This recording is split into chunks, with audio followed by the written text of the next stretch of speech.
Where's her bag?" His voice wasn't loud, but it carried a weight that made people in the next row glance up. The flight attendant didn't look at him, still stacking cups. "Which bag, sir?" "The small blue pouch." She had it on her lap. "It's gone." Beside him, his daughter shifted, pressing a hand to her chest. The sound of her breathing had changed, just enough for him to notice. "Oh, that?" The attendant's tone was casual, almost bored. "We thought it was trash." The words landed hard. No flicker of apology, no hint of concern. Just an explanation that didn't fit the seriousness of what she'd done. "You thought?" His eyes narrowed. "That pouch has her medication."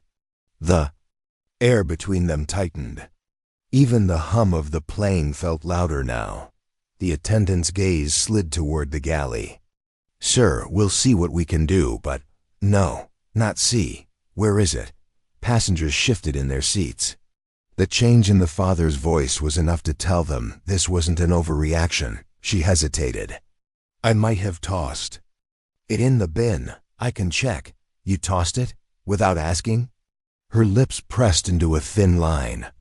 "Sir, we assumed. Don't assume with my daughter's life." His words were steady, but there was no mistaking the edge in them. His daughter's voice came soft. "Dad." He glanced at her, his expression easing just for her. "It's okay, baby. I've got it." Then back to the attendant. "Get me the captain." "The captain?" "Yes, now." "That's not protocol for—" "This isn't about your protocol." He didn't raise his tone, but the way he said it left her with nowhere to stand out. Another attendant appeared, younger, nervous eyes darting between them. "Is there a problem?" "Yes," he said. "You threw away my daughter's medication." "Bring the bin here. We'll have to check in the back, then go." The younger one left. The older stayed, posture stiff. "Sir, I understand you're upset." "Upset?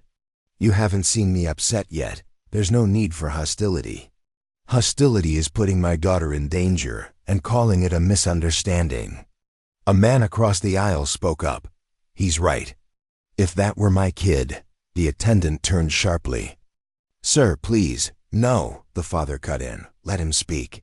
Her jaw tightened. The younger attendant returned, holding the pouch in a plastic bag. "We found it. It was in the trash by the galley door." He took it, unzipped it, checked. The vials, sealed, safe. He exhaled once, but it wasn't relief that stayed in his eyes. It was the knowledge that this should never have happened. The older attendant shifted, as if this closed the matter. "There, you have it back. Can we move on?" "No, we can't." "I want the captain informed," he said. "That's unnecessary. It's not your call." Something in her stance pulled inward. He wasn't shouting, but she could feel the control slipping from her hands. "Do it, or I will." She opened her mouth, closed it, and walked away. The captain arrived minutes later, tall and composed. "I hear we have an issue. One of your attendants threw away my daughter's medication without asking. You need to know how close this came to being a medical emergency before we even left the ground." The captain's gaze went to the girl, then back to him. "Is she stable now?" "For the moment." "But that's not the point." "Understood." He looked toward the attendant, who couldn't quite meet his eyes. "We'll discuss this after landing." "No, we'll discuss it now, before we leave." The captain's pause was short, but telling. "Are you requesting we delay departure?" "Yes." Eyes in the cabin were on them now, passengers openly watching. The captain glanced around, then back. "All right. We'll stay put until we've documented this and ensured all medical needs are met." The older attendant gave a short exhale, almost a scoff, but stayed silent.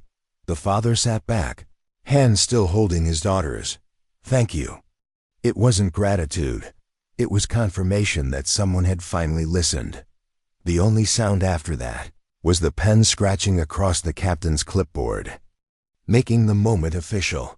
"Sir, I've already explained," the attendant said, her hands clasped tight against her apron. "No," the father replied, steady but sharper now. You've avoided explaining. She glanced at the aisle, as if hoping for backup. It's just policy. Items left unattended.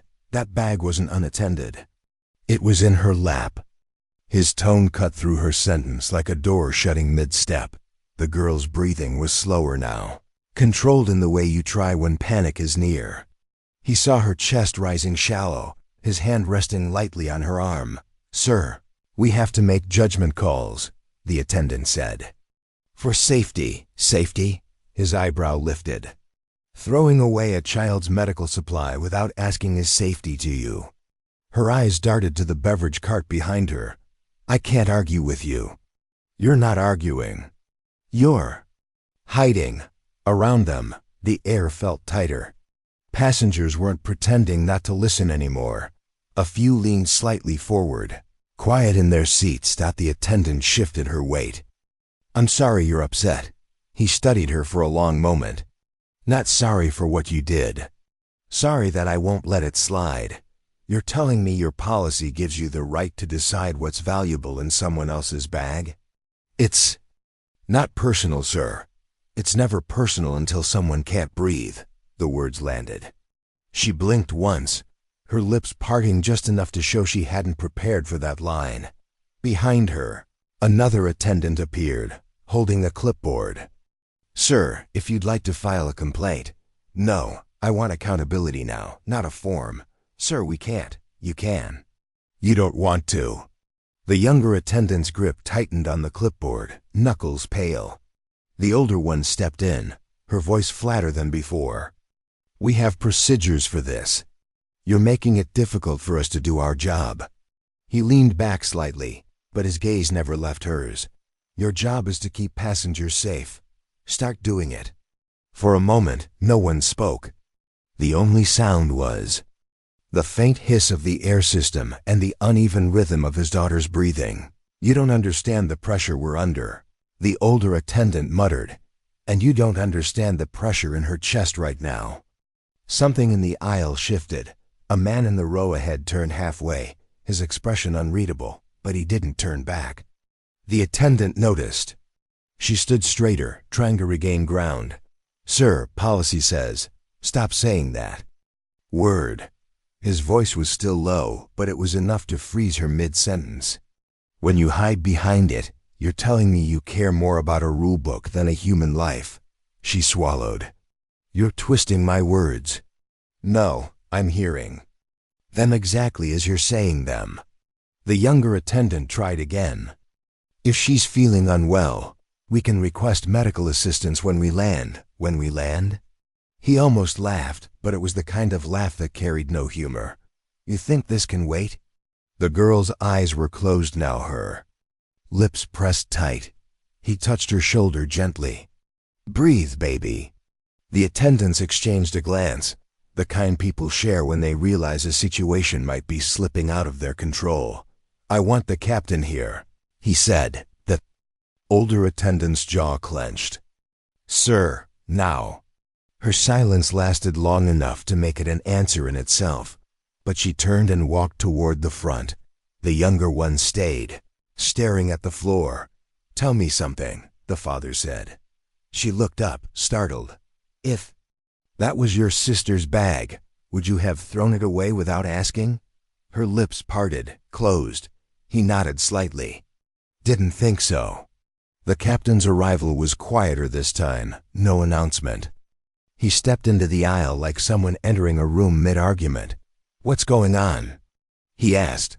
The older attendant spoke first. The passenger is, the father cut in. The passenger is trying to keep his daughter from going into distress because your crew decided her medication didn't matter. The captain's gaze moved to the girl, then back to the father. How is she now? She's stable enough to talk to you, for now. All right. He looked at the attendants. Let's be clear, we're resolving this before we move another inch. The older attendant's chin lifted, but her eyes didn't quite meet his. We've explained the policy, she began. The captain's voice was calm but firm. Policy doesn't replace judgment. And this should have been a judgment call that landed harder than anything the father had said. The attendant's posture stiffened, and for the first time, she didn't respond. The captain turned back to the father. "What do you need right now?" He glanced at his daughter, then back. "I need to know this won't happen again. And I need your crew to understand the difference between a piece of trash and a lifeline. You have my word we'll address it." "Not later, now," the captain nodded once. "Understood." He gave a short instruction to the younger attendant, who moved quickly toward the galley. The father didn't smile, didn't thank him. He just sat back, keeping his daughter's hand in his, the sound of her breathing the only thing that mattered until the plane moved again. "Sir, I told you, we've already found the bag." The father didn't look at the attendant. His eyes were on his daughter, watching her lips press into a thin, pale line. Her breathing had steadied, but it still sounded wrong, shallow, like each inhale had to pass through something heavy. "You," he said finally, still looking at her. "What's your name?" The attendant blinked. "Excuse me." "Your name," he repeated, his voice measured. "And I want it written in the flight log, along with what you did." "I don't think that's necessary." "Then you can write down why you think almost putting my daughter in the hospital is unnecessary." A few rows back, the metallic click of a phone camera cut through the air. Someone was filming. The father didn't turn toward it, but the sound shifted the space between everyone. The attendant noticed too.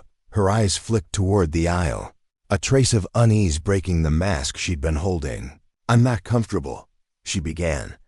"I'm sure she wasn't comfortable when she couldn't find her medication," he said, finally meeting her eyes. Another phone came up 2 rows ahead, the faint red light blinking. He could feel them now, strangers with their devices lifted, silent witnesses stacking against her. "I need your employee number as well," he said. "That's private information. Not when your actions could have killed someone." The words landed heavier than his tone suggested. Around them, the plane's hum felt quieter, as if even the air vents were listening. From the opposite aisle, a man spoke without looking up from his phone. "Sir's right. If this was my kid, I'd want it on record." The attendant's shoulders tightened. "You don't understand." "Explain it," the father said. "Explain it to everyone here, right now." She opened her mouth, but nothing came. Not yet. Behind him, a woman whispered to her seatmate, "Is she really not going to apologize?" The whisper was meant to be private, but in the stillness, it wasn't. He shifted slightly, not to face the whisperer, but to let the attendant know the question had been heard. "Sir, can we please move past this?" The attendant said, "You'll have to speak to my daughter about that." The girl didn't respond, just kept her eyes down, hands in her lap. That silence was sharper than anything he could have said. "I'm documenting this," the father continued, "right now. Captain's name, your name, time, location, everything. Because this will not disappear when we land." The attendant's gaze darted to the captain, who had been lingering 2 rows forward, silent until now. He stepped closer. "Sir," the captain said carefully, "we can file a full incident report for you. No need for passengers to let them." The father said, "They're not doing anything wrong.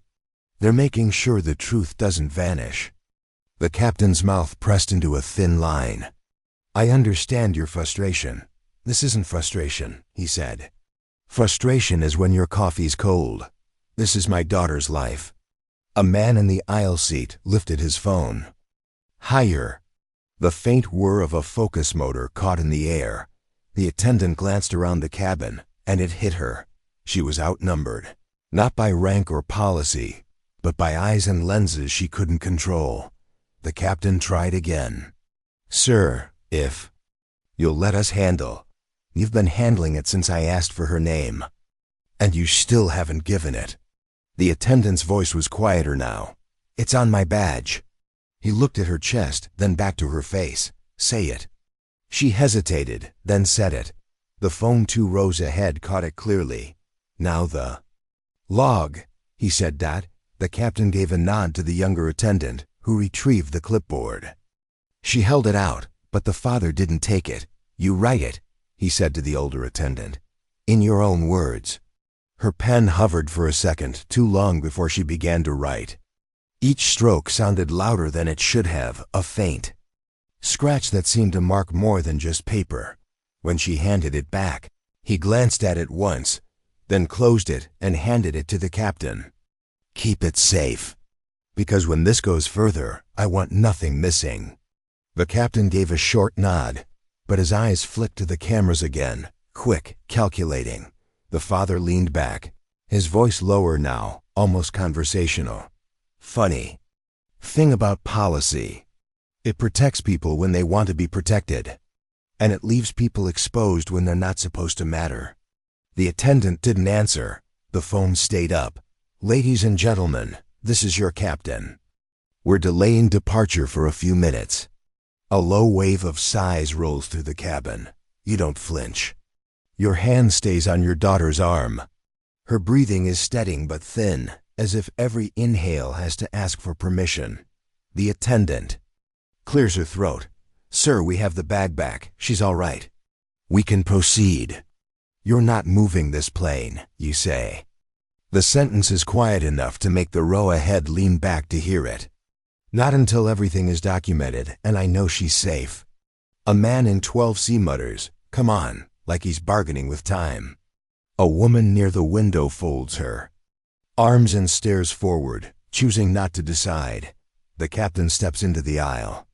He looks at you, then at the phones held steady like small, patient witnesses. Sir, you have my assurance. We'll file the incident and address it after landing.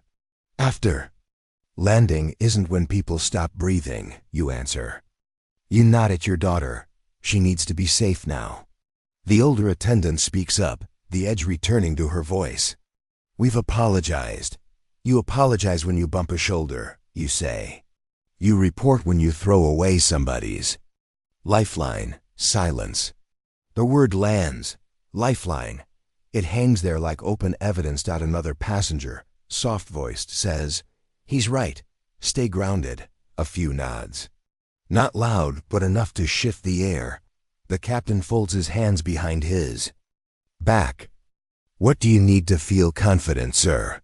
Write it in the log. Her name, what happened, time and row. Confirm the medication is intact. Confirm medical clearance. Confirm we're not leaving until that's done. Sir, that's excessive. The attendant says, it's the minimum, you reply. A man 2 rows back huffs. We're going to miss connections. A woman near the front turns her head. We can miss a connection. She can't miss a dose. Her voice shakes slightly, but it doesn't break. The captain glances down the aisle, measuring the room. The authority he wears like a uniform has thinned. Now it looks like something he has to hold up with his own hands.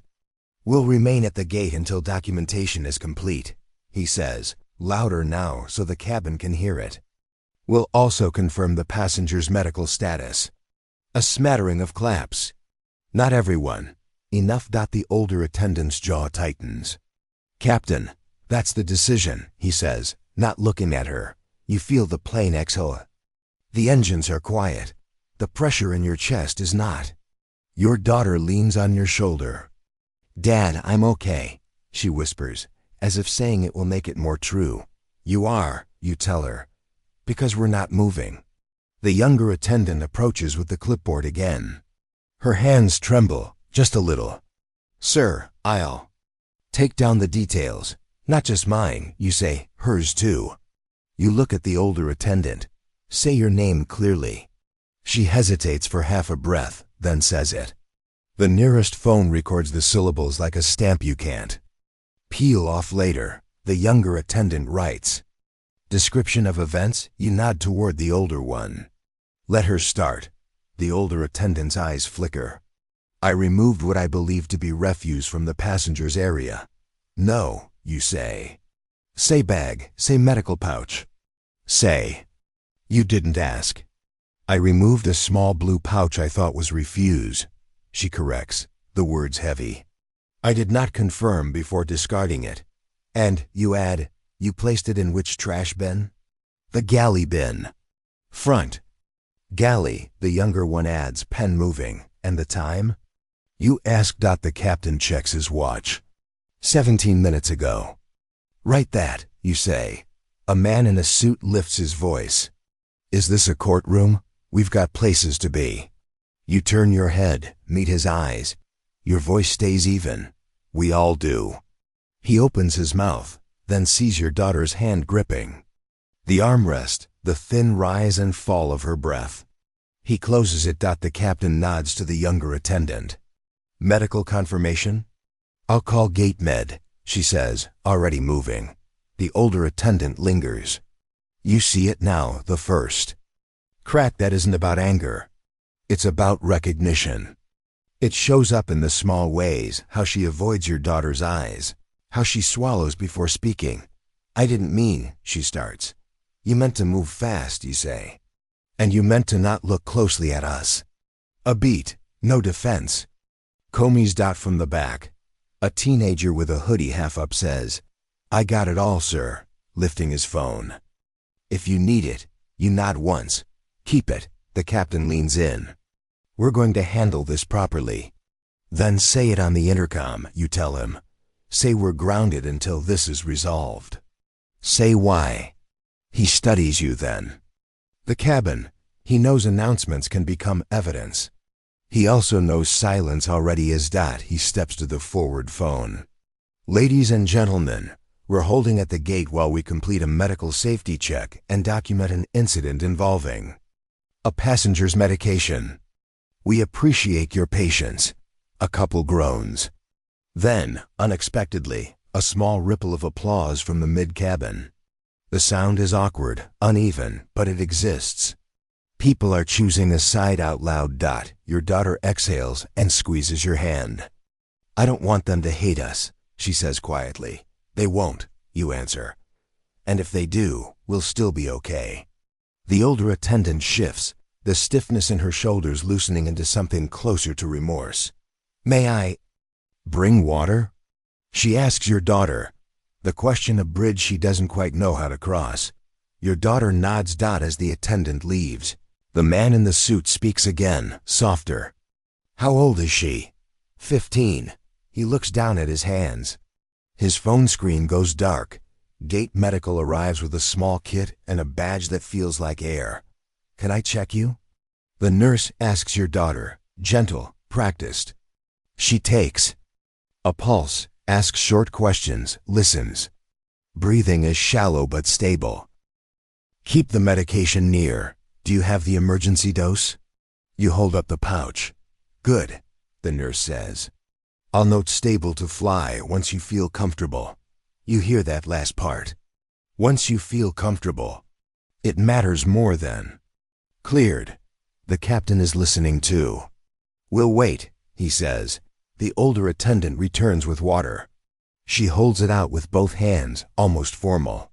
Your daughter takes it, sips. I should have asked, the attendant says, the words. Small but real. You should have, you answer. But you didn't, she nods. You watch the nod travel through her acceptance landing where denial had lived. Power loosens its grip when it has to say I was wrong. The younger attendant is back with the clipboard. Medical noted, she says, pen ready, stable. Passenger requests to remain grounded until comfortable. Write the rest, you say. Captain's announcement. Phones recording. Witness names if they want to provide them. A few passengers call out first names, row numbers. It's messy but honest. The cabin, which began as a room full of strangers, starts to feel like a witness box you didn't ask for, but needed. The man in 12C size. I'm sorry for earlier, he says to no one and to you. Didn't get it. You nod. No flourish. Just acknowledgement. The captain looks at you. When you're ready, we'll depart. Not yet, you say. One more thing. He waits. You'll log that we delayed because crew discarded a medical pouch without consent, you say. Not misplaced item, not passenger. Concern, say what it was. The captain holds your gaze. We will. And you'll note, you add, that the plane remained grounded until her safety was confirmed. Yes. The older attendant looks down. I'll sign it, she says, almost to herself. Good, you reply. The nurse packs up. I'll leave my note with the gate, she says. If anything changes, press the call button immediately. Thank you say, and mean it. The nurse smiles at your daughter. You did great. Then she's gone, as quietly as she came. The captain clears his throat. We'll finish paperwork. 5 more minutes. A murmur goes through the row's calm acceptance, mixing with lingering impatience. But the volume is lower now. The room has recalibrated. The older attendant lingers again. May I ask her what the medication is for? To be sure we store it right next time. Ask her, you say, not unkindly. The attendant crouches slightly to meet your daughter's eyes. What is it for? Anaphylaxis, your daughter says. She says it cleanly, a word she has learned to own. The attendant swallows. Thank you. And next time, your daughter adds, almost a whisper, you can ask me before you touch my things. It isn't sharp, it's precise. That precision hurts more than any raised voice could. I will, the attendant says. No defense. No if, just I will. The younger attendant returns with the log. Please review. You scan the lines. They're plain, specific, no softening language. You nod, hand the board back. Okay. Are you comfortable to proceed? The captain asks. You look at your daughter. Her breathing is better. Her eyes are clear. She's not clenching the armrest anymore. We're comfortable, you say. Then, because you know comfort on a plane like this is always conditional, you add, as long as this record doesn't disappear. It won't, the captain says. You watch his face to see if he believes himself. He does enough to say it again. It won't. He steps forward, lifts the phone. Cabin crew, prepare for departure. A soft buzz of activity starts up belts. Click, bags nudge. A baby coos somewhere in the back like a reminder that life keeps moving. The phones lower, but not all of them. A few stay up for the last frame. The older attendant pauses by your row. If you need anything, press the button. I'll come. You nod. I expect you to. Her mouth moves, almost a smile, but she forgets to perform it. What shows instead is something better care, learning how to be visible. The engine spool. The plane vibrates with a familiar intention. The captain speaks one more time. Thank you for your patience, he says to everyone, and a little more, to you. You settle back. Your daughter leans into your shoulder, a quiet leaning that feels like a verdict. The window is still full of ground. You know you could have forced this plane into the sky with your silence. Instead, you gave it permission to wait. The man in 12C leans over the aisle. Hey, he says, awkward, sincere. Good call. You nod. It shouldn't have needed one. He nods back, and that's the end of it. No speech, no handshake. Just agreement hanging between strangers as the plane begins to move. You keep the pouch on your lap. You keep your voice low. You keep the space you took. And as the wheels roll, you know the ground didn't just hold the aircraft in place. It held the line. Who called security? The captain, the younger attendant said, eyes fixed on the carpet. They're on the jet bridge. Your daughter's breath had that thin scrape again. Not loud, just wrong. You kept your hand on her shoulder, counting the rise and fall. Like it could be steadied by numbers alone. 2 officers stepped in, airport security vests. Calm faces, the kind you want to trust when the room is already breaking. One of them, a woman with a clipped badge, spoke first. Sir, I'm Officer Diaz. We're here to help. What's happening? You didn't look at the attendants. Her medication was thrown away. We recovered the pouch, but one auto-injector is missing. There are supposed to be 2. 2? She repeated. Back up, you said. Always too. Your voice held like a rope pulled tight. Every minute counts. Diaz nodded once. We'll find it. She turned to the older attendant. Where's the galley trash? In the forward galley, the attendant said. Chin raised like posture could still count as control. But it's been bagged. Bagged? You asked. For catering, she added, softer now. Diaz didn't change her tone. Is the bag still on the aircraft? The younger attendant swallowed. I think catering took the first bag off. Another's still there. Then we need both, Diaz said. Now. The captain gestured toward the open door. I'll stop the cart. Do it, Diaz said. And I'll need a manifest note of the time the bag left the plane. Your daughter pressed her lips together, breathing short and careful. Dad. I'm right here, you said, and felt the words crack just once. Before you swallowed it back down, you saw Diaz hear it. She didn't stare. She let it pass like something private that mattered. The older attendant reached for the interphone, but you stopped her with words, not hands. You don't need an announcement. You need the bag. Diaz raised a hand. We'll keep this quiet. She turned to her partner. Gomez, forward galley first. I'll hold the door. Gomez moved. The sound of Velcro ripping, a lid flung open, the chemical smell of coffee and wipes. He dragged a gray bin into the aisle.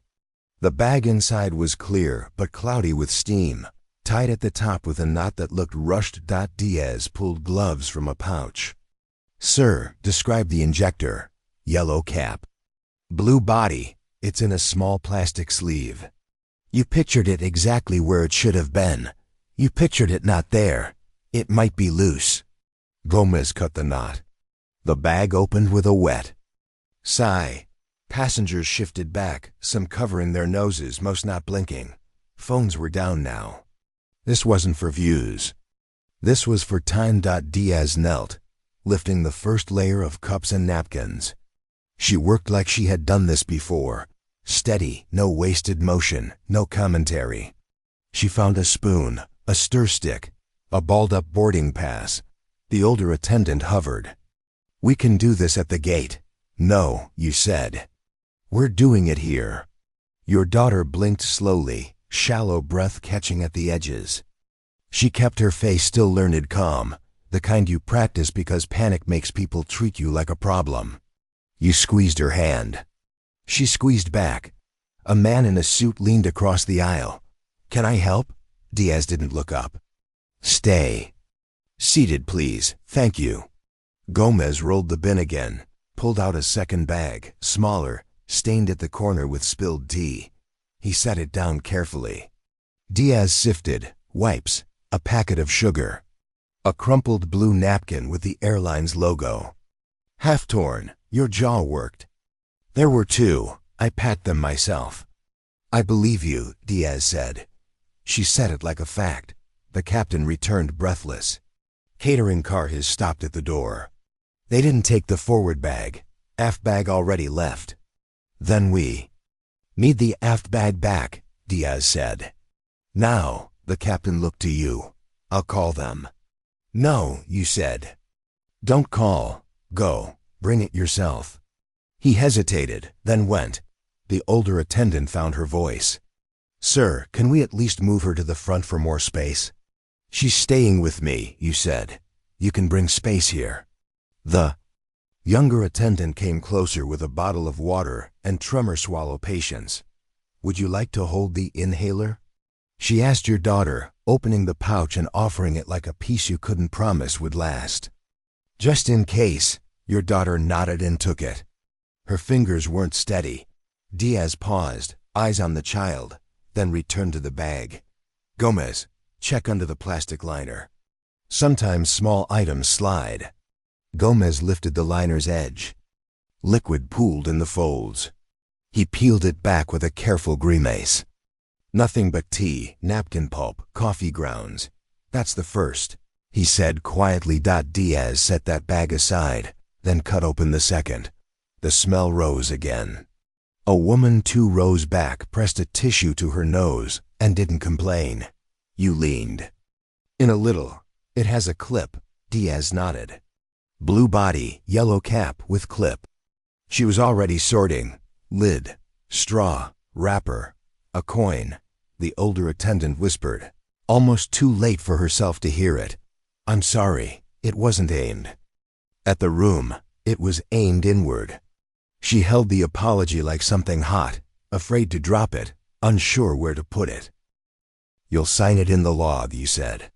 Then you can say it. She didn't answer. Gomez reached deeper, then stopped. Metal ring. Diaz held out a hand. He placed a key ring into her glove palm. She shook her head slightly and kept moving. Your daughter's breath caught. You turned fast. Hey, look at me. You kept your voice where you said you would, low, even carrying the weight you wish the air would carry for her. In through your nose, hold, out. She followed your count. You watched the small muscles in her throat working like a fight she didn't ask for. The inhale steadied. A little. Diaz's voice came from the floor. Found a plastic sleeve. Your stomach lifted and then fell when she unfolded it. Clear. Empty. She looked up. Could be the sleeve from the one you have. You checked the pouch. The used sleeve was there. You knew its folds. You knew it like you knew the scar on your daughter's knee. The one Diaz held was different. Keep going, you said. Gomez opened a third liner. The sound was like tearing cloth. He spread it. A crushed paper cup rolled free. A pen cap. The torn end of a snack wrapper with jagged teeth marks from plastic. No blue. No yellow. A voice from 12C came again, not unkind now. I can run to the gate if you need. We have to keep the chain, Diaz said. Thank you. The captain returned with a gray catering bag and a face that had learned how to move faster. This is from the aft galley, he said to Diaz, sealed. He looked at you while he said it, a small nod as if promising he had touched it every second it was away. Open it, Diaz said. Gomez slit the tie. This bag was heavier. The smell was worse. The cabin tightened again. People didn't look away. Diaz fanned the top layer. More cups, napkins plastered to the sides. She cleared a pocket of wet paper, then another. Then she stopped. A corner of blue showed under a wad of napkins. She pinched it free. Blue body. Your head jerked toward it. Yellow cap? She turned it. The yellow cap was there. The clip was bent but intact. She held it up between two fingers like evidence in a courtroom and medicine in a prayer. You reached for it. She didn't hand it over yet. Is your daughter symptomatic? Your daughter answered before you. I'm okay. It's just tight. Diaz looked between you and the injector. Do you want to administer now? You glanced at the watch face you'd been pretending not to watch. You looked at your daughter's chest, the held calm, the stubborn set of her mouth. Not yet. You said, but it needs to be on us, not in a bag. Diaz placed it in your palm. Keep both together. You put the injectors side by side in the pouch, zipped it, and didn't let go. Your daughter let out a breath that wasn't quite relief, but it got closer. The older attendant took a step forward. I'll sanitize the area, she said, reaching for wipes. You shook your head. You'll finish the report. She lowered her hand. Yes. Diaz turned to the captain. We need a note that security recovered a medical device from catering waste. Time, location, condition intact. The captain nodded and took the clipboard. He didn't ask for a pen. He had one. Ready, the younger attendant looked at your daughter. Would you like to move to a row with more space now? Her voice had lost the tremor. It had something else in it, care that had learned a lesson. Your daughter looked to you. You nodded. Okay, she said. Diaz watched the shift in the cabin as the aisle cleared on its own. People lifting bags and knees to make room like a tide that had decided to roll your way. No speeches, just space. As you stood, your voice dipped low. Officer Diaz. She met your eyes. Thank you, you said. And the break in your voice wasn't something you had to swallow this time. You did the right thing, she said. You held the ground.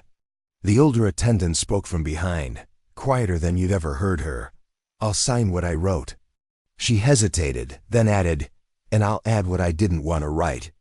You didn't turn. Good. The nurse from the gate appeared at the door again, answering a call that hadn't needed to be made. I heard you found it, she said, stepping in with calm like a blanket.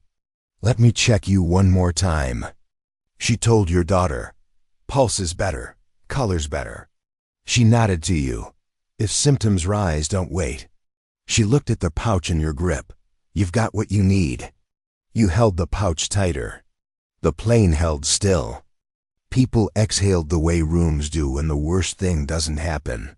Diaz sealed the last bag and handed it back to Gomez. Log everything, she said. We're done here. The captain lifted the intercom but looked to you first.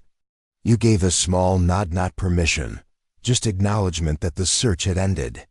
He spoke into the phone, thanking everyone for their patience, promising a safe departure. The man in the suit put his phone away without checking it. The teenager in the hoodie caught your eye, lifted a thumb, then looked down fast like he hadn't done anything at all. You sat. Your daughter leaned into you the way she had when she was 5, all trust, no explanation. You let your head rest lightly against hers. No words. The kind of quiet that isn't empty. Officer Diaz paused at the door and said one last thing, almost to herself and also to you. We'll note that time mattered. You nodded. She stepped out. The engines hummed a little louder. The cabin shifted back toward the ordinary. You stayed exactly where you were, the pouch on your lap, your hand over it, feeling the shape of both injectors through the fabric like the outline of a promise that had been kept just in time. The captain waited for confirmation from the ground. The older attendant waited by the log with a pen. The plane didn't move yet. You didn't either, sir. You look up. The younger attendant stands there with the clipboard hugged to her chest like a shield she doesn't want to use. What is it? You ask. She takes a breath that barely shows. I think. The pouch might have been thrown out by mistake. The words are quiet, but they cut cleaner than anything all day. Heads turn. The phones that had dropped to laps tilt upward again. Say that again, you tell her. She doesn't look at the older attendant. She doesn't look at the camera lights. She looks at your daughter. It might have been thrown out by mistake. The last 2 words are small and honest, and they leave. No place to hide. Thank you, you say. Then you look at the captain. You heard that. I did, he answers. Put it in the log, in her words. The older attendant stiffens. This is getting out of hand. This is getting on the record, you reply. The younger attendant shifts the clipboard to her left arm and uncaps the pen. I'll write it. No, you say, keeping your voice gentle but firm. You'll write it and you'll sign it. And the captain will initial. The captain nods.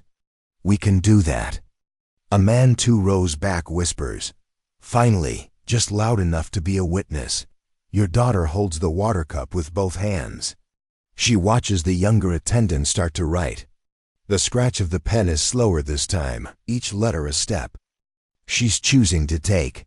The older attendant tries to regain the ground with tone.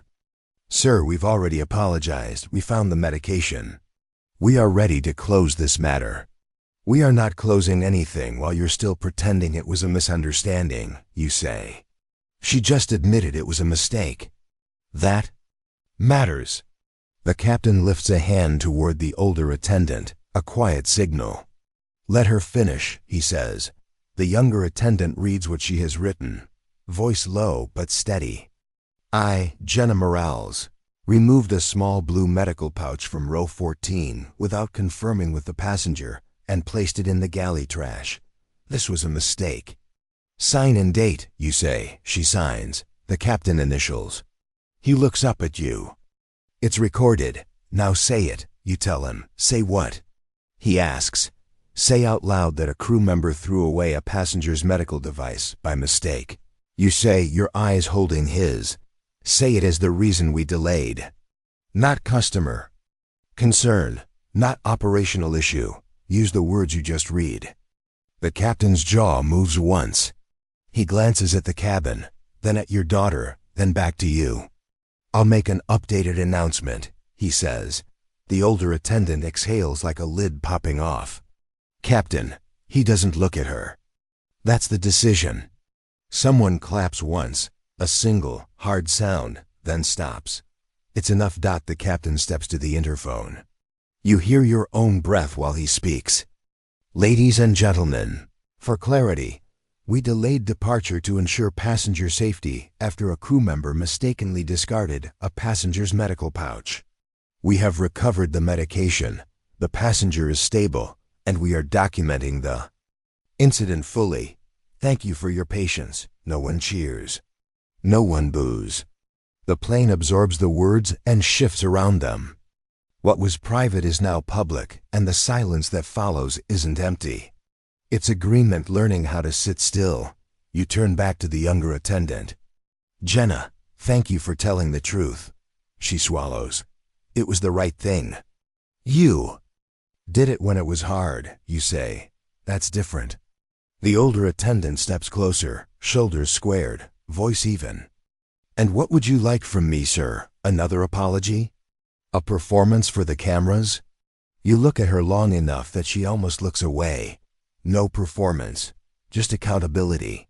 You nod at the captain. Remove her from service for this flight. The older attendant flinches so slightly you might miss it if you weren't watching.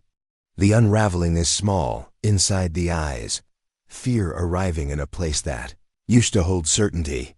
The captain doesn't fill the pause with words. He weighs the room, the phones, the log, your daughter's steadying breath. You will step off at the gate, he says to the older attendant, voice calm, final. You'll complete the report with bass. Her mouth opens. There's no argument that fits inside what's already been said. Yes, Captain, she answers. And even the yes sounds different, softer. Human. The man in 12C raises his hand slightly. Captain, respect. A woman by the window murmurs, about time. Jenna looks at the older attendant, then at you. I'm sorry, she says again, and now it's aimed at the right people. I should have asked. Your daughter sets down the cup. You can ask me next time, she says. The sentence is light, but it lands like a stake in the ground. I will, Jenna says. She means it. You take the pouch and place it on your lap where everyone can see it. Not to flaunt, to declare. This is not disposable. This is a boundary. The captain returns the clipboard. Do you want to add a statement for the record? He asks you. Yes, you say. Write this. The plane remained grounded until the passenger's safety was verified and the crew acknowledged the error publicly. He writes. He doesn't edit the language. He doesn't soften the edge. He signs. Captain, the older attendant says, voice quieter now. May I speak to the passenger before I deplane? You look at your daughter. She nods once, the older attendant kneels a little, not for show, but because standing feels wrong. I was careless, she says, keeping her eyes on your daughters. I treated your things like they didn't matter. That won't happen again. Your daughter waits a beat, then says, okay. Not forgiveness. Not yet. Permission to leave without more harm. The older attendant stands. There's nothing to defend, so she doesn't try. She steps back, hands folded, and for the first time you see the tired behind the training. Power loosens when truth arrives.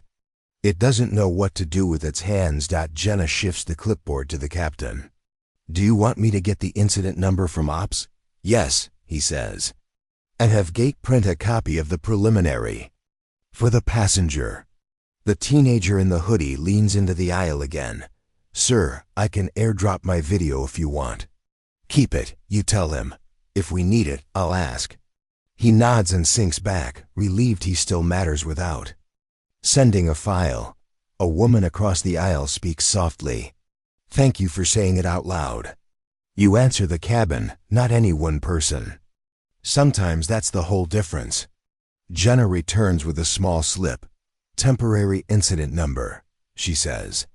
The full report will have a longer one. You tuck it under the pouch strap. Appreciated. The captain pauses with the interphone, then looks at you. We'll taxi after deplaning Miss Carter, he says, glancing toward the older attendant.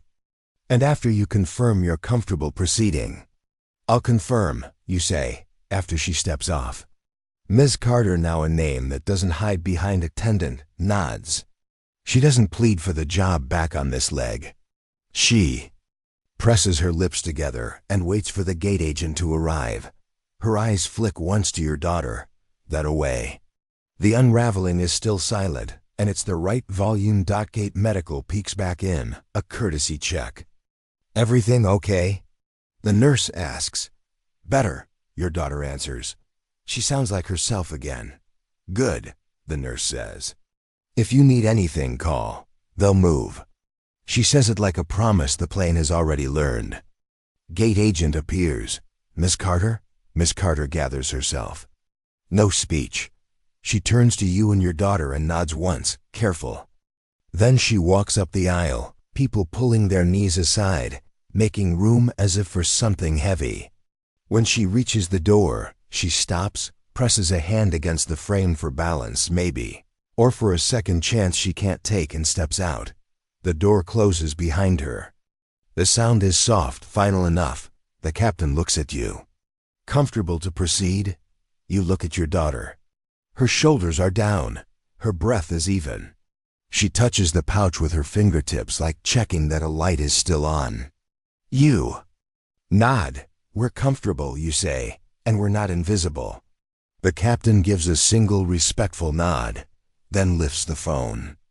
Cabin crew, prepare for departure. The room exhales. Not relief that erases, relief that knows what it cost. The phone's lower. A few stay up, not to catch drama, but to record that a sentence was said and a person stepped off. Jenna lingers. If you need anything at all, press the button. I'll come myself. You will, you say. It isn't a threat. It's a new rule everyone can live with. The man in 12C leans over the aisle. Hey, he says, not sure he should. Good job. It was necessary, you answer. He nods, turns forward. The engine hum deepens. The plane nudges toward motion. You keep the pouch on your lap. You keep your daughter close. You keep your voice low because you don't need loud to be heard anymore. In the glass of the window, you catch your reflection with hers, a line of two faces. Calmer now, not because the world made it easy, but because you made it stop. The captain's last announcement is routine. Flight time, weather, seatbelts. But under the script, the cabin is different. You feel it in the way people sit up, in the way silence has weight, in the way the word policy doesn't fill the room the way it did an hour ago. Humanity does. The wheels start to roll. You press your palm over the pouch and feel both injectors firm under the fabric, a shape like a boundary you refuse to let anyone erase. And as the runway line slides slowly past the window, you know this didn't stay a private grievance.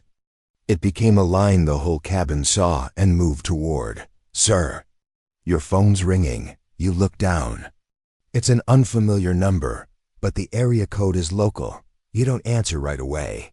Your daughter's head is resting against your arm, her breathing steady now, but it still feels fragile, like a glass that could tip with one wrong move.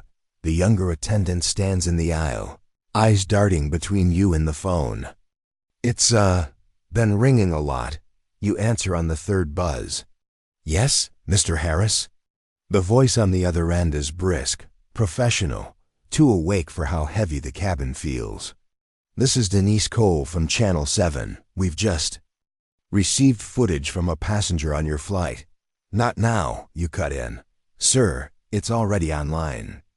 People are asking for your... I said not now. You hang up. The captain steps closer. Media's calling already? Yes, you say. And they will keep calling. Because this isn't just about me. He glances over his shoulder, toward the forward galley where the older attendant is standing stiff, hands clasped behind her back like she's holding herself in place. We're preparing a statement. Preparing, you repeat, while people are already deciding. What happened without you? His mouth opens, closes. He's weighing whether to defend the delay or move past it. I'll have corporate reach out to you. I don't need corporate, you say, adjusting your daughter so she sits more upright. I need truth. On record. The younger attendant crouches a little, looking at your daughter. How's your breathing? Better, she says, voice small. Any tightness? She nods once. You see the attendant's jaw flex. She stands and turns toward the captain. We can't make this sound like nothing. The older attendant speaks from the galley, her voice tight. No one's making it sound like nothing. Really? You say, your tone soft enough to draw her eyes to you. Because when this was happening, you said it was just policy. Her gaze falters. I didn't think. That's the point, you say. You didn't think. And now everyone else is. Another call comes in on your phone. A different number. You silence it without looking. The man in 12C leans forward. Sir, I saw the clip. My brother texted it to me. It's already at 50,000 views. The captain exhales, a slow release of something heavier than air. We'll have to address it before we land. You should address it now, you say, before it gets rewritten into something else. Jenna, the younger attendant, steps forward. We can read the log entry into the PA. That way the same words we wrote are the ones people hear. The captain studies her for a moment. Do you think that will help? I think it will be honest, she says. He nods once, then turns to you. Would you be comfortable with that? Comfortable isn't the point, you say. It's necessary. Phones lift again, quiet but deliberate. The older attendant shifts in place, eyes fixed on the carpet. The captain takes the clipboard from Jenna and flips to the page. His voice doesn't carry the practiced rhythm of announcements. It's slower, deliberate. For passenger clarity, earlier in boarding, a crew member mistakenly discarded a passenger's medical pouch. The pouch contained essential medication. It has been recovered, and the passenger is now stable. We have documented the incident in our flight log and will provide a full report to our operations team and the passenger. Upon arrival, a few passengers nod. Someone murmurs, "Good." The cabin feels different, not lighter, but cleaner, like air after a storm. Your phone vibrates again. You glance down. A text this time, CNN calling. Viral on Twitter. You slip the phone into your pocket. Do you want to comment? Jenna asks quietly. You shake your head. Not yet. Right now I want her calm. The older attendant finally steps forward, Mr. Harris. She pauses, choosing the fewest words possible. I was wrong, and I'm sorry.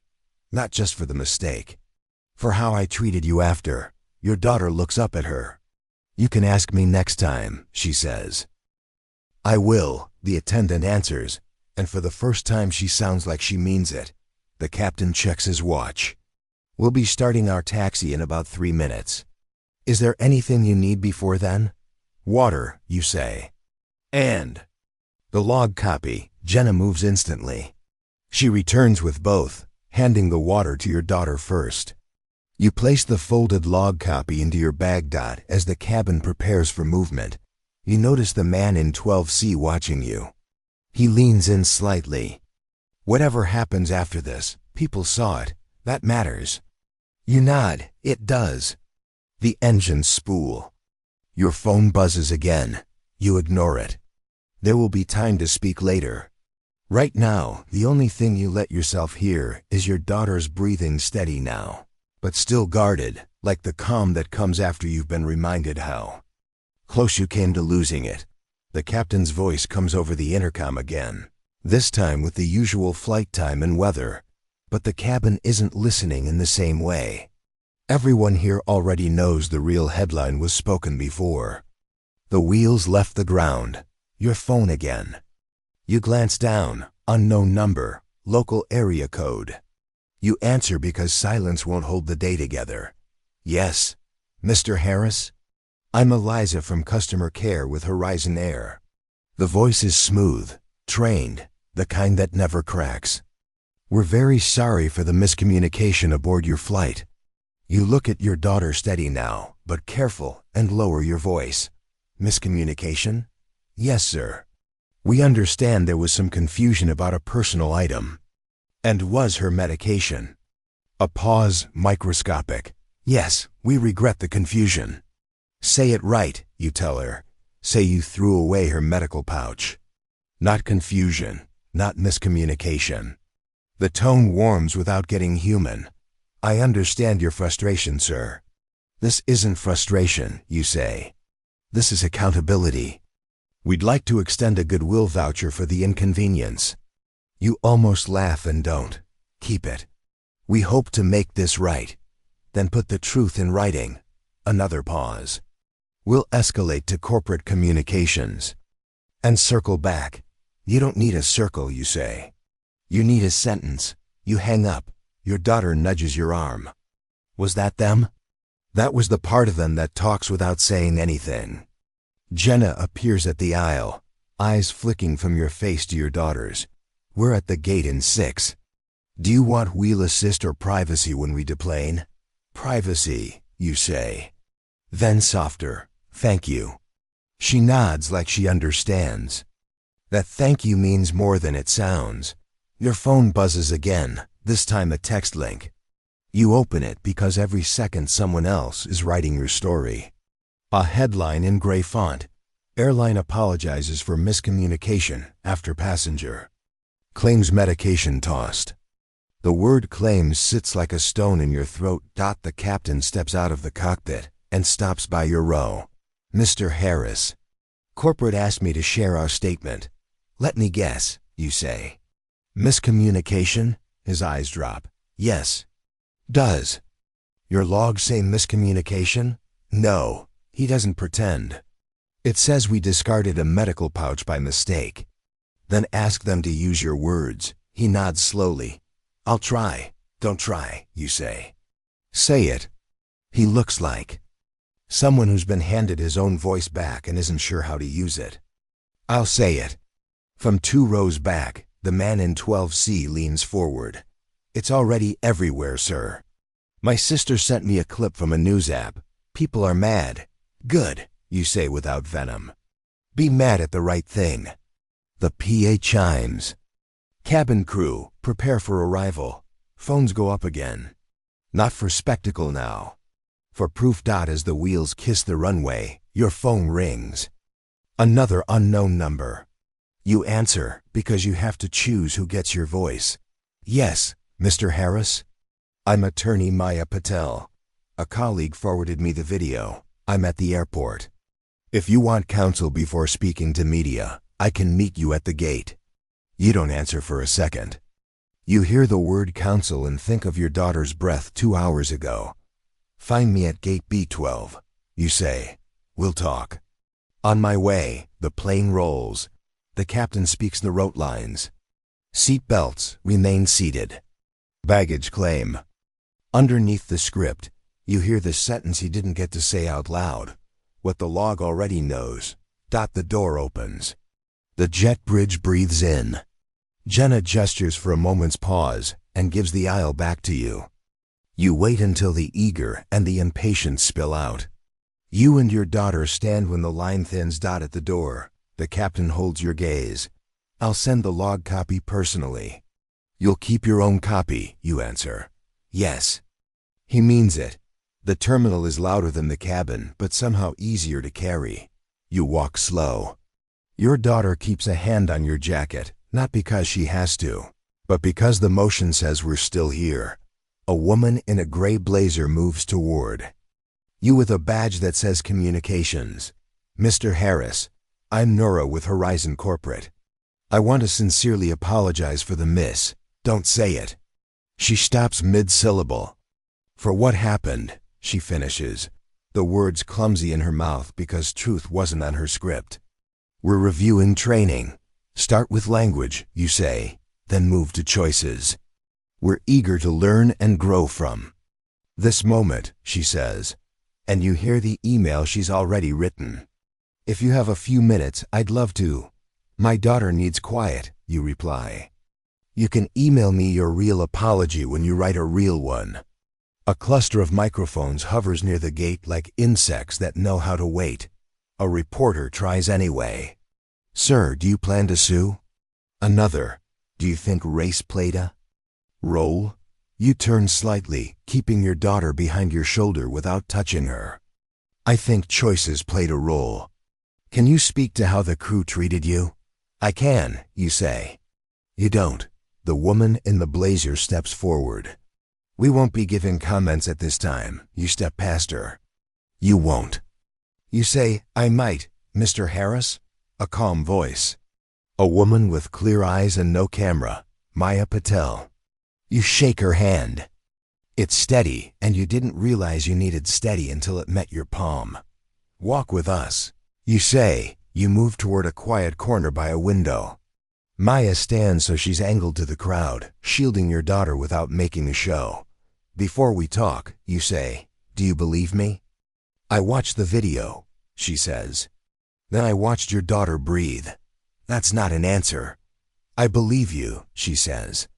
Under oath, on paper, in court, I believe you. Your daughter looks at her, then at you. You nod once. Maya opens a small folder, nothing flashy. First, we control the story. We get your language on record before there's hardens. They already posted miscommunication. Then we post the log, she says. The captain's words, the admission. The timestamps, will that fix it? It won't fix harm, she says. It will fix the lie. You let out a breath you didn't know you were holding. Okay, second, she continues. We send preservation letters to the airline and the airport. That locks down footage, logs, employee statements, the galley waste chain. No one loses anything. You think of the catering bag, the bent clip, the blue body under wet napkins. Do it. Third, we decide your ask, Maya says. Not just damages, change, training, language, a protocol for medical items that can't be thrown out. A public acknowledgement that this was bias at work, even if unspoken. Because if you don't name the wind, it keeps pushing. The word BIS sits between you and the window like a reflection you've been hoping not to see. You think they'll admit it? They'll admit whatever you make costless to deny, she says. Our job is to raise the cost. Your phone vibrates. Nora from communications again. You don't pick up that. Maya glances at your daughter. How are you feeling? Better, she says. Tired. We'll make this quick, Maya says. She turns back to you. The media will ask today, do you want a statement now? You look at the microphones gathering like the weather. You look at your daughter's eyes.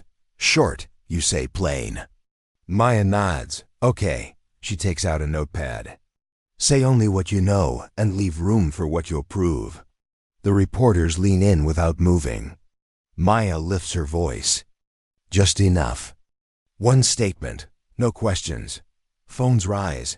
Red lights blink. You feel the old urge to shout and the newer urge to stay still. You still choose. My name is David Harris, you say. A crew member threw away my daughter's medical pouch. The airline called it miscommunication. It wasn't. It was a mistake that could have cost her life. We have it on the record. We'll be pursuing this through the proper channels. Thank you. Do you think this happened because you're black? Someone calls anyway. You don't look at the cameras. You look at your daughter. I think people look at us and see less urgency where there should be more. Maya steps in. No further questions.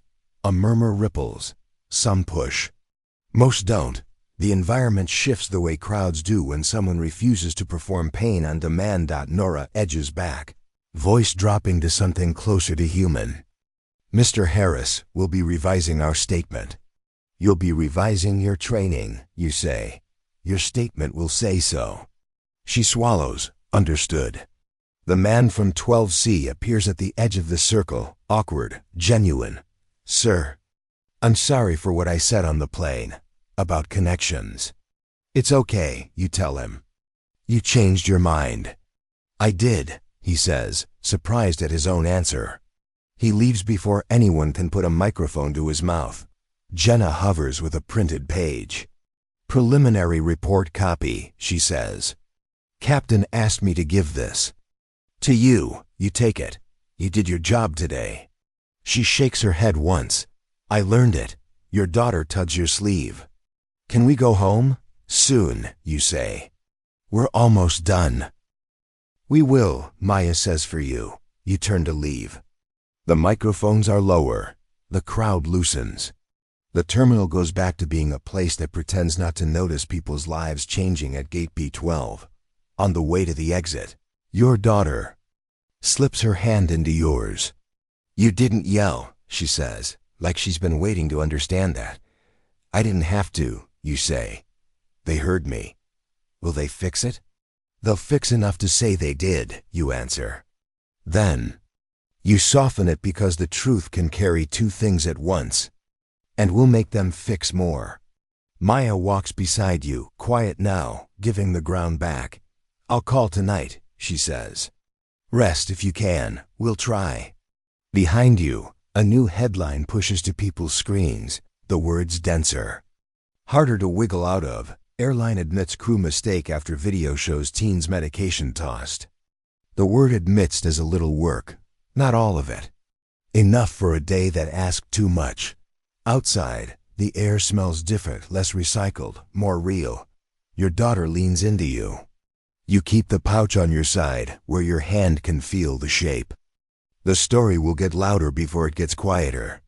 For the first time since the bin opened and the blue didn't show, you believe the quiet is possible. You walk toward it without rushing. Mr. Harris, do you swear to tell the truth, the whole truth, and nothing but the truth? I do. The court reporter's hands hover over the keys. The room is smaller than you thought it would be. No jury, no judge, just you, your attorney, the airline's lawyer, and a camera blinking red from the corner. Maya leans slightly toward you. Remember, short, clear, answer only what's asked. The airline's counsel, a man in a tailored navy suit with a pen that looks too expensive to write anything human, smiles without warmth. Mr. Harris, can you tell us why you're pursuing this case? You glance at the recorder. Because it's not just about me. Or my daughter. It's about every passenger who's been treated like their safety is negotiable. Objection. To the speech, the lawyer says smoothly. We're asking about your damages, not philosophy. Maya doesn't look at him. He's answering your question. Let him finish. The lawyer adjusts his cufflink. All right, go ahead. When you let something like this slide, you say, you're saying it's okay to happen again. And it's not. He flips a page. Mr. Harris, were you aware of the airline's stated medical item policy before boarding that day? No. So you didn't review the terms and conditions when you purchased the ticket. Maya cuts in, asked and answered. Policy knowledge isn't a prerequisite for not having your child's life put at risk. He ignores her.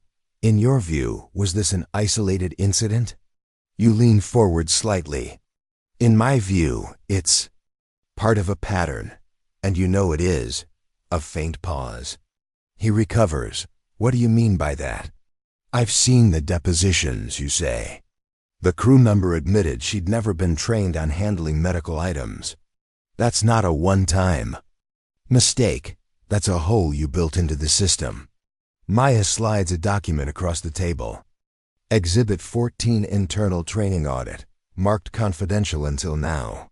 Shows no standardized procedure for medical devices discarded during cleaning or service. The lawyer keeps his face still, but his fingers tighten around the pen. We dispute the relevance of that document. It's relevant to whether my daughter could have died, you say quietly. He exhales through his nose. Let's move to the incident itself. You raised your voice at the crew, correct? No. You didn't yell? I didn't need to. The court reporter's keys stop for just a second, then keep going. Maya's voice stays level. Mr. Harris, tell us about Exhibit 22. You pick up the photo grainy still from a passenger's phone video. The pouch on the drink cart. The blue body of the injector visible for a split second before a hand pushes it toward the trash bin. That's the moment they threw it away, you say. The airline's lawyer clears his throat. We maintain the item was mistaken for refuse due to its size and placement. You look at him, not the camera. No, it was mistaken for unimportant because of who it belonged to. The room stills for a beat. The only sound is the pen's click as he tries to move on. He flips another page. You're seeking both monetary and non-monetary relief? Yes. Can you define the non-monetary? Public acknowledgement. Policy reform. Mandatory training. And a record of every similar complaint you've buried. He straightens. In his chair, that's beyond the scope of this incident. It's the scope of the harm, you say. Maya leans forward. Counsel, your own disclosure shows 5 prior incidents involving discarded medical devices in the past 3 years. Different crews, different airports. That's systemic. His jaw tightens, but he doesn't deny it. You watch him choose his next question carefully. Mr. Harris, do you think the crew's actions were motivated by bias? Yes. Based on the way they dismissed my words until other passengers got involved. The way policy became a shield only until the phones came out. And the fact that in your records, every passenger in those prior complaints was a person of color. The pen stills in his hand. That's the first real crack. Maya lets the silence hold. No further response to that? He clears his throat. Let's move to damages. You shake your head slightly. That's what you still don't get. The damages aren't just mine. The camera's red light blinks steady. Somewhere beyond this room, people will watch you say it. Some will flinch, some will nod. And some will finally see the pattern you've been trying to name since the moment the pouch hit the trash. The lawyer closes his folder. We'll take a break. You lean back, eyes steady on him. Breaks don't make it less true. Maya puts a hand on your arm, just enough to anchor. We're not here for their comfort. We're here for the record. And in the quiet that follows, you know you've already given it something they can't rewrite without leaving the erasure lines visible.